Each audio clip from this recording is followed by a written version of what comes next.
ભરૂચ અંકલેશ્વર વચ્ચે railway track પાસે અજાણ્યા યુવકનું ટ્રેન અકસ્માતમાં કર્યું મોત. ભરૂચ અને અંકલેશ્વર વચ્ચે આવેલા ભૂતમામાની ડેરી નજીક રેલવે ટ્રેક પાસે બની હતી આ ઘટના.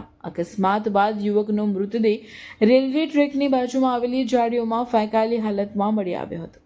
ઘટનાની જાણ અંકલેશ્વર એ ડિવિઝન પોલીસને થતાં તેઓ તાત્કાલિક સ્થળ પર પહોંચ્યા હતા. પોલીસે મૃતદેહ જોતા સામાજિક કાર્યકર ધર્મેશ સોલંકીનો સંપર્ક કર્યો હતો. ધર્મેશ સોલંકી તેમના સાથીઓ સાથે સ્થળ પર પહોંચ્યા હતા. તેમણે મૃતદેહને જાળીઓમાંથી બહાર કાઢી ગડખોલ આરોગ્ય કેન્દ્ર ખાતે પોસ્ટમોર્ટમ માટે ખસેડ્યો હતો. પોલીસ દ્વારા અજાણ્યા યુવકની ઓળખ મેળવવા તેમજ વાલી વારસાનો સંપર્ક કરવા સાથે સમગ્ર ઘટનાની વધુ તપાસ હાથ ધરવામાં આવી રહી છે. ભૂતમામાની ડેરીની પાસે રેલવે ટ્રેક પર કોઈક અજાણ્યા યુવકને કોઈક અજાણી ટ્રેન દ્વારા અડફેટે લેતા તે જાળીઓમાં તેનો મૃતદેહ પડી ગયેલ.